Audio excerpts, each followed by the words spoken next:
ಕೆಂಗಲ್ ಹನುಮಂತಯ್ಯನವರು ಕಟ್ಟಿರೋ ವಿಧಾನಸೌಧದಲ್ಲೂ ಕೂಡ ಉತ್ತರ ಕರ್ನಾಟಕದ ಚರ್ಚೆ ಆಗಬೇಕು. ಆ ಭರವಸೆ ಇವತ್ತು ಆ ಉತ್ತರ ಕರ್ನಾಟಕದ ಜನತೆಗೆ ಹೋಗ್ತಾ ಇದೆ. ನೀವು ಸಭಾಧ್ಯಕ್ಷರಾಗ ಆಯ್ಕೆ ಆದ್ಮೇಲೆ ಆ ಜನಕ್ಕೆ ಅನ್ಸ್ತತೆ ನಮ್ಮವರೊಬ್ಬರು ಅಲ್ಲಿದಾರಪ್ಪ, ಉತ್ತರ ಕರ್ನಾಟಕ ಸಮಸ್ಯೆಗಳನ್ನ ನಾವು ಯಾವಾಗ ಬೇಕಾದ್ರೂ ಕೇಳ್ಬೋದು ಅನ್ನೋ ಭಾವನೆ ಇವತ್ತು ಇಡೀ ನಾಡಿನಲ್ಲಿ ಬರುವಂತ ಒಂದು ವ್ಯವಸ್ಥೆ ಇವತ್ತು ಆಗಿದೆ. ಅದರಿಂದ ನಿಮ್ಮ ಈ ಜವಾಬ್ದಾರಿ, ದೊಡ್ಡ ಜವಾಬ್ದಾರಿ ನಿಮ್ಮ ಮೇಲೆ ಬಂದಿದೆ. ಇವತ್ತು ಗದಗ ಜಿಲ್ಲೆಗೆ ಹಿಂದೆ ಬಹಳ ಮಂತ್ರಿಗಳಾಗಿದ್ದವರು ಎಲ್ಲರೂ ಇದ್ದಾರೆ, ಅವರಿಗೆ ಸರಿ ಮಂತ್ರಿ ಸ್ಥಾನ ಸಿಕ್ಕಿಲ್ಲ.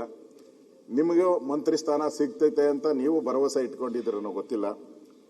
ಆದರೆ ಈ ಮಂತ್ರಿ ಸ್ಥಾನಕ್ಕಿಂತ ಈ ಸ್ಥಾನ ಇದೆಯಲ್ಲ, ಇದು ಒಂದು ರೀತಿ ಎತ್ತರದ ಸ್ಥಾನ. ನಾವು ನ್ಯಾಯಾಧಿಪತಿಗಳನ್ನ ನೋಡ್ತೀರಿ, ನಾವು ನ್ಯಾಯಾಲಯಗಳನ್ನ ನೋಡ್ತೀರಿ. ಹಿಂದೆ ರಾಜ ಮಹಾರಾಜರು ಇದ್ದಾಗ ಕೂಡ, ಚಕ್ರವರ್ತಿಗಳು ಎಲ್ಲ ರಾಜರಿದ್ದಾಗ ಕೂಡ ಅವ್ರಿಗೊಂದು ಎತ್ತರದ ಸ್ಥಾನ ಕೊಡ್ತಾ ಇತ್ತು. ಯಾಕೆ ಅಂತ ಹೇಳಿದ್ರೆ ವ್ಯಕ್ತಿ ಎತ್ತರವಾಗವರೇ ಅಂತಲ್ಲ, ಅವ್ರ ನಡೆನುಡಿ ಎತ್ತರವಾಗಿ ಇರಲಿ ಅನ್ನೋ ದೃಷ್ಟಿಯಿಂದ, ಮತ್ತೆ ಅವ್ರು ಕೊಡುವಂತ ತೀರ್ಪು ಆ ಎತ್ತರದ ತೀರ್ಪುಗಳಾಗಿರ್ಲಿ ಅನ್ನೋ ದೃಷ್ಟಿಯಿಂದ ಆ ಒಂದು ಸ್ಥಾನವನ್ನ ಇವತ್ತು ನಿಮಗೆ ಸಿಕ್ಕಿದೆ. ಅದರ ಪಾವಿತ್ರತೆಯನ್ನ ಕಾಪಾಡುವಂತ ಜವಾಬ್ದಾರಿ ಡಿ.ಕೆ. ಶಿವಕುಮಾರ್ ಅವ್ರ ಮೇಲಾಗ್ಲಿ ಅಥವಾ ಪರಮೇಶ್ವರ್ ಮೇಲಾಗ್ಲಿ ಇಲ್ಲ. ಆ ಜವಾಬ್ದಾರಿನ ನೀವೇ ಹೊರಬೇಕು. ಯಾಕಂದ್ರೆ ನಾಳೆ ಏನೇ ಕಳಂಕ ಬಂದ್ರು ಕೂಡ ಅವ್ರ್ಯಾರು ತಗೊಳಲ್ಲ, ಅವ್ರು ಹೇಳ್ಕೊಡ್ತಾರಷ್ಟೇ.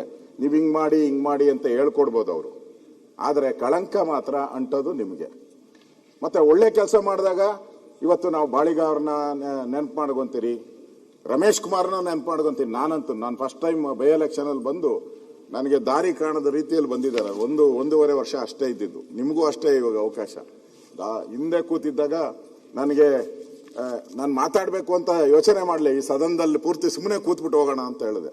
ಅವ್ರು ಬಂದು ಎದ್ದು ನಿಂತ್ಕೊಂಡು, ಅಶೋಕ್ ನೀನು ಮಾತಾಡಬೇಕು ಅಂತ ಹೇಳಿ ನನ್ನ ಕೈಲಿ ಮಾತಾಡಿಸುವಂತ ಪ್ರಯತ್ನವನ್ನ ಮಾಡಿದ್ರು. ಅದಾದ್ಮೇಲೆ ನಾನು ಮಾತಾಡಕ್ಕೆ ಶುರು ಮಾಡಿದೆ, ಕ್ವಶನ್ ಹಾಕಕ್ಕೆ. ಆ ಥರ ಯಾರ್ಯಾರಿಗೆ ಅವಕಾಶ ವಂಚಿತರಾಗಿದ್ದಾರೆ ಇಲ್ಲಿ, ಫಸ್ಟ್ ಬೆಂಚ್ ಅವರು ಅಂತಲ್ಲ, ಯಾರ್ಯಾರಿಗೆ ಅವಕಾಶ ಕೊಡಬೇಕು ಆ ಎಲ್ಲ ಅವಕಾಶಗಳನ್ನ ತಾವು ಕೊಡಬೇಕು.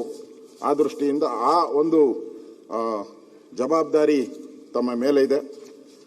ತಾವು ಸಚಿವರಾಗಿ ಕೆಲಸ ಮಾಡಿದ್ರೆ ನೋಡಿ, ಅವರು ಡಿ.ಕೆ. ಶಿವಕುಮಾರ್ ಅವ್ರ ಮಾತು ಕೇಳ್ಕೊಂಡು ದಿನ ಅವ್ರ ಆಫೀಸ್ ನುಗ್ಗಿ ಅಲ್ಲಿ ಕೆಲಸ ಮಾಡಿಸ್ಕೊಬೇಕಾಯ್ತು, ಮತ್ತೆ ಸರ್ಕಾರ ಹೇಳ್ದಂಗೆ ಕೇಳಬೇಕಾಯ್ತು.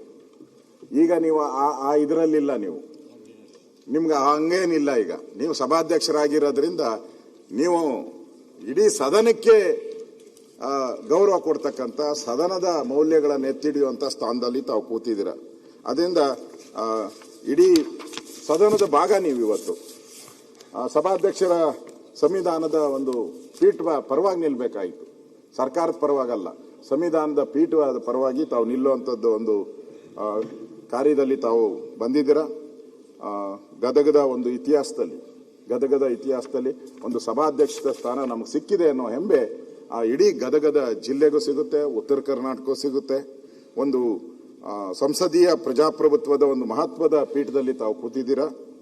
ಈ ಪವಿತ್ರ ಪೀಠದಿಂದ ಬರುವ ಧ್ವನಿ ಕೇವಲ ಪಕ್ಷದ ಧ್ವನಿ ಆಗಿರಬಾರದು. ಪವಿತ್ರ ಪೀಠ ಇದು ಸಂವಿಧಾನದ ಧ್ವನಿ ಆಗಿರಬೇಕು, ನ್ಯಾಯದ ಧ್ವನಿ ಆಗಿರಬೇಕು, ಇಡೀ ಕರ್ನಾಟಕದ ಧ್ವನಿ ಆಗಿರಬೇಕು. ಸಭಾಧ್ಯಕ್ಷರು ಯಾರು ಅಂತ ಹೇಳಿ ಜನ ಜ್ಞಾಪಕ ಮಾಡ್ಕೊಬೇಕು. ಆ ರೀತಿಯಾದಂಥ ಒಂದು ಕೆಲಸವನ್ನ ತಾವು ಮಾಡಿದ್ರ.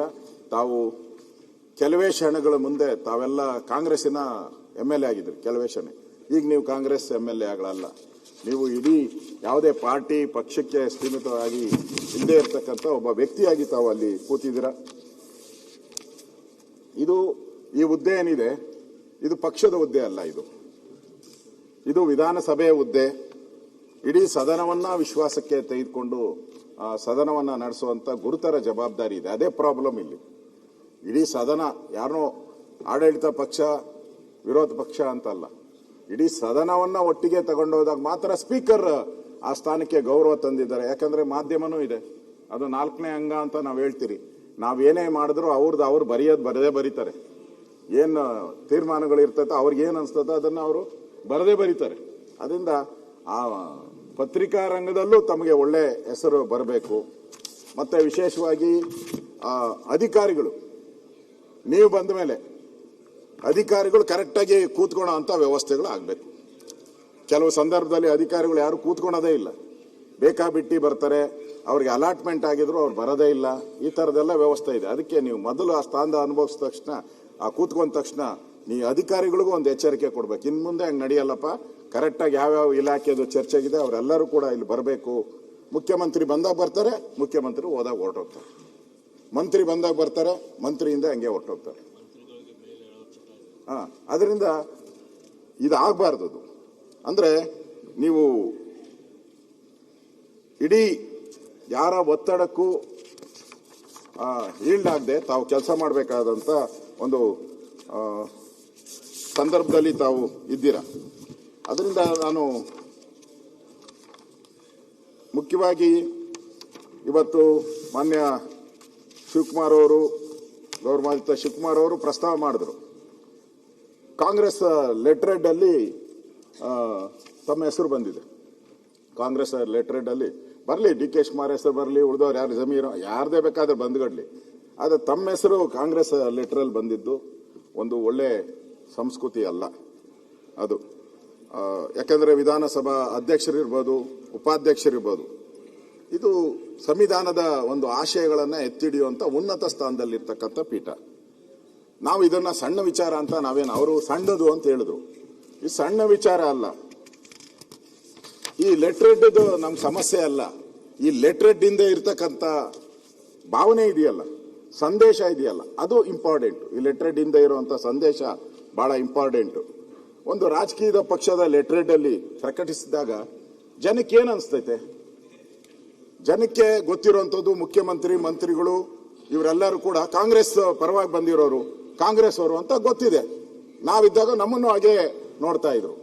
ಆದ್ರೆ ಆ ಸ್ಥಾನ ಇದೆಯಲ್ಲ, ಅದು ಕಾಂಗ್ರೆಸ್ ಸ್ಥಾನ ಅಲ್ಲ, ಅದು ಸದನದ ಸ್ಥಾನ. ಅದರಿಂದ ಅದಕ್ಕೆ ಕಳಂಕ ಅಂಟಬಾರದು.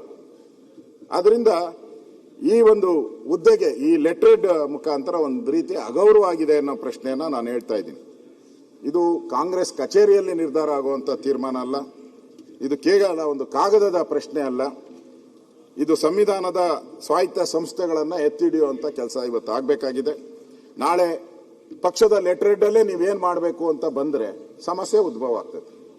ಈಗೇನೋ ಲೆಟರ್ ಹೆಡ್ ಅಲ್ಲಿ ಕಳಿಸ್ಬಿಟ್ಟಿದ್ದಾರೆ, ತಮ್ಮ ಹೆಸರನ್ನ ಲೆಟರ್ ಹೆಡ್ ಅಲ್ಲಿ ಕಳಿಸ್ಬಿಟ್ಟಿದ್ದಾರೆ. ನಾಳೆ ಪಕ್ಷದ ಕಚೇರಿಯಿಂದ ಮತ್ತೆ ಲೆಟರ್ ಹೆಡ್ಗಳು ಸ್ಪೀಕರ್ ಆಫೀಸ್ಗೆ ಬಂದ್ರೆ ಅದು ಸಮಸ್ಯೆ. ಅದರಿಂದ ನಾವು ಈ ಭಾವನೆ, ಈ ವಿಚಾರವನ್ನ ನಾವು ತೆಗಿತಾ ಇದ್ದೀರಿ ಇವತ್ತು. ಅದರಿಂದ ಇದು ಹೆಸರು ಪಕ್ಷದ ಲೆಟರ್ ಹೆಡ್ ಬರಬಾರದು. ನಾಳೆ ತೀರ್ಪು ಅಷ್ಟೇ, ಕಾಂಗ್ರೆಸ್ ಪಾರ್ಟಿ ಆಫೀಸಿಂದ ತೀರ್ಪು ಬರಬಾರದು. ತಾವು ತೀರ್ಪುಗಳನ್ನ ತೆಗೆದುಕೊಳ್ಬೇಕು.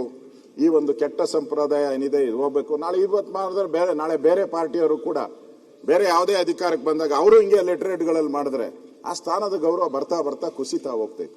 ಅದಾಗಬಾರ್ದು. ಅದರಿಂದ ಈ ತಪ್ಪುಗಳನ್ನ ಮತ್ತೆ ಮಾಡಬಾರ್ದು ಅನ್ನೋ ಮಾತನ್ನ ಈ ಸಂದರ್ಭದಲ್ಲಿ ನಾನು ಹೇಳ್ತಾ ಇದ್ದೀನಿ.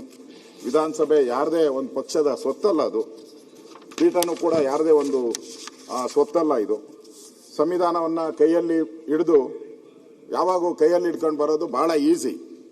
ಆದರೆ ಸಂವಿಧಾನವನ್ನ ಪಾಲನೆ ಮಾಡೋದಿದೆಯಲ್ಲ, ಅದು ಕಷ್ಟದ ಕೆಲಸ. ಹಿಡ್ಕೊಂಡು ಬರೋದು ಈಸಿ, ಯಾವಾಗ ಹಿಡ್ಕೊಂಡ್ ಬಂದ್ಬಿಡ್ಬೋದು. ಆದರೆ ಅದನ್ನು ಪಾಲನೆ ಮಾಡೋದು ಬಹಳ ಕಷ್ಟ. ಅದರಿಂದ ಹಿಂದೆ ನಮ್ಮ ಖಾದರ್ ಅವರು ಕೂಡ ಅಲ್ಲಿ ಆ ಸ್ಥಾನದಲ್ಲಿ ಕೂತಿದ್ರು. ಆ ಸ್ಥಾನದಲ್ಲಿ ಕೂತ್ಕೊಂಡು ಖಾದರ್ ಅವರು ಕೂಡ ಬಹಳ ನಮ್ಮ ಗೇಟು ಏನು ದರ್ಬಾರ್ ಎಲ್ಲ ಮಾಡಿದ್ದಾರೆ. ಏನು ಬಾಗಿಲುಗಳೆಲ್ಲ ನವೀಕರಣ ಮಾಡಿದ್ದಾರೆ. ಎಲ್ಲ ಕಡೆ ಚಿತ್ರಗಳನ್ನ ಅಳವಡಿಸಿದ್ದಾರೆ, ಮಾಡಿದ್ದಾರೆ, ಇಲ್ಲ ಅಂತ ಹೇಳಲ್ಲ. ಎಲ್ಲ ಇಟ್ಟಿದ್ದಾರೆ. ನಿಮ್ಗೆ ಆ ಕೆಲಸ ಏನು ಉಳಿಸಿಲ್ಲ ಅವರು. ಆ ಕೆಲಸ ನಿಮ್ಗೆ ಯಾವ ಬಾಗಿಲು ಮಾಡೋದು ಯಾವುದು ಉಳಿಸಿಲ್ಲ. ನಿಮ್ಗೆ ಕೆಲಸ ಮಾಡುವಂತ ಜವಾಬ್ದಾರಿ ಕೊಟ್ಟಿದ್ದಾರೆ. ಮತ್ತೆ ಖಾದರ್ ಅವರು ಕೆಟ್ಟ ಕೆಲಸ ಮಾಡಿದ್ದಾರೆ ಅಂತ ನಾನು ಹೇಳಕ್ ಹೋಗಲ್ಲ. ಆದ್ರೆ ಆ ಸ್ಥಾನದಲ್ಲಿ ಕೂತಾಗ ನಮ್ಮನ್ನ 18 ಜನನ ಅನ್ನೆಸರಿಯಾಗಿ 6 ತಿಂಗಳ ಕಾಲ ಆ ಪುಸ್ತಕದಲ್ಲೆಲ್ಲ ಓದಿ ನೋಡಿದೆ. ನಾನು ಕೋರ್ಟ್ ಲಾಯರ್ಗಳನ್ನೆಲ್ಲ ಕೇಳಿದೆ. 6 ತಿಂಗಳು ಸಸ್ಪೆಂಡ್ ಮಾಡೋ ಅಧಿಕಾರ ಸ್ಪೀಕರ್ಗೆ ಇಲ್ಲೇ ಇಲ್ಲ. ಆ ಅಧಿವೇಶನಕ್ಕೆ ಸಂಬಂಧಪಟ್ಟಂತೆ ಮಾಡ್ಬೋದಷ್ಟೇ. 6 ತಿಂಗಳು, ವರ್ಷ, 5 ವರ್ಷ ಹಂಗೆ ಮಾಡಕ್ಕೆ ಅಧಿಕಾರದ ಇಲ್ಲ. ಅದೊಂದು ಕೆಟ್ಟ ಪರಂಪರೆಯನ್ನ ಅವ್ರು ಹಾಕಿದ್ದಾರೆ. ಎರಡನೇದು ಅವ್ರು ಬೇಗ ಎದ್ದೇಳ್ಬೋದು, ಬೆಳಗ್ಗೆ ಬೇಗ 4 ಗಂಟೆಗೆ ಏನೋ ಎದ್ಬಿಡ್ತಾರಂತೆ, ನಮ್ಮನ್ನೆಲ್ಲ ಎದೊಳಿ ಅಂತ ಎಬ್ಬಿಸ್ತಾರೆ. ಪರಮೇಶ್ವರ್ ಅವರು ನಾವು ಎಲ್ಲ ಪ್ರತಿ ನಮ್ಮ BSc ಮೀಟಿಂಗ್ ಅಲ್ಲಿ ನಾವು ಹೇಳ್ತೀರಿ, ಪಾರ್ಲಿಮೆಂಟ್ ಅಲ್ಲೂ ಒಂದು ಸಂಸ್ಕೃತಿ ಇದೆ. ಪಾರ್ಲಿಮೆಂಟ್ ಅಲ್ಲಿ ಪ್ರತಿ ದಿನ 11 ಗಂಟೆಗೆ ಪ್ರಾರಂಭ, ಒಂದು ಶಿಸ್ತು ಅದು. 11 ಗಂಟೆ ಪ್ರಾರಂಭ ಆಗ್ತೈತೆ, ಎಂಡಿಂಗ್ ನೀವು ಯಾವಾಗ ಬೇಕಾದ್ರೂ ಮಾಡ್ಬೋದು. ಪ್ರಾರಂಭ ಮಾಡೋದು ಒಂದು ಶಿಸ್ತಾಗಿ ನಾವು ಮಾಡಬೇಕು. ಅವ್ರಂಗಲ್ಲ, ಅವ್ರು ಬೆಳಗ್ಗೆ ಎದ್ಬಿಟ್ಟು ಬೇಗ ಎದ್ಬಿಟ್ರೆ ಬೇಗ ಅನೌನ್ಸ್ ಮಾಡೋದು. 8:30ಗೆ 6:30ಗೆ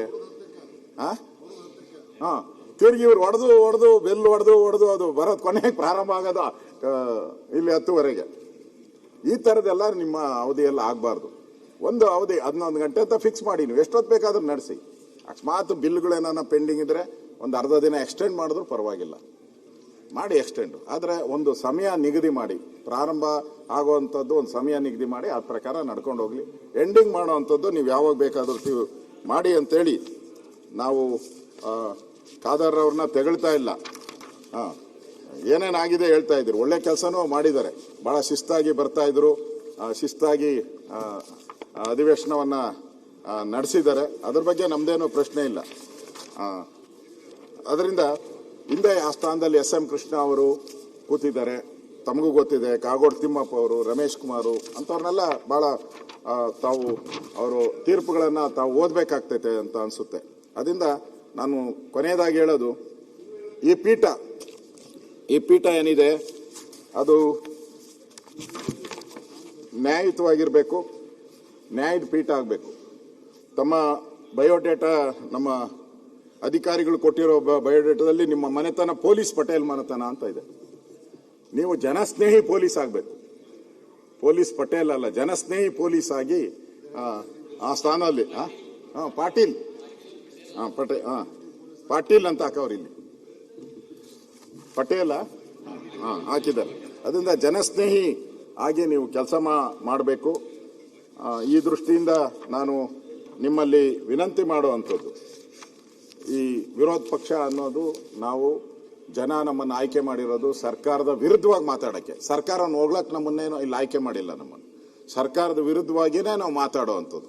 ಅಂಥ ಸಂದರ್ಭದಲ್ಲಿ ನಾವು ಏನೇ ಮಾತಾಡಿದ್ರು ಅದು ಅಶೋಕ ಮಾತಾಡ್ತಾ ಇದ್ದಾರೆ, BJPಯವ್ರು ಮಾತಾಡ್ತಾ ಇದ್ದಾರೆ ಅಂತ ಆಗಬಾರ್ದು. ಅದು ಜನರ ಭಾವನೆಗಳೇನಿದೆ ಅದನ್ನ ನಾವು ಮಾತಾಡ್ತಾ ಇದ್ದೀರಿ ಅಷ್ಟೇ. ಏನು ಬರ ಇರ್ಬೋದು, ರೈತರ ಸಮಸ್ಯೆ ಇರ್ಬೋದು, ಯುವಕರ ಸಮಸ್ಯೆ ಇರ್ಬೋದು, ಅದ್ರ ಬಗ್ಗೆ ನಾವು ಮಾತಾಡ್ತೇವೆ. ಅದರಲ್ಲಿ ಇಂಡಿವಿಜುವಲ್ ನಮ್ಮ ಪಾರ್ಟಿದು ಅನ್ನೋ ಸಂಬಂಧ ಇರಲ್ಲ. ನಾವು ಜನರ ಪರವಾಗಿ ನಾವು ಮಾತಾಡ್ತಾ ಇದ್ದೀರಿ. ಅದರಿಂದ ನೀವು ಈ ಸಭಾಧ್ಯಕ್ಷ ಸ್ಥಾನದಲ್ಲಿ ಕೂತ್ಕೊಂಡು ಒಂದು ಇತಿಹಾಸವನ್ನ ನಿರ್ಮಾಣ ಮಾಡಿ, ನಿಮ್ಮದೇ ಹೆಸರನ್ನ ಒಂದು ಛಾಪನ್ನ ಮೂಡುವಂತ ರೀತಿಯಲ್ಲಿ ನೀವು ಕೆಲಸ ಮಾಡಿ.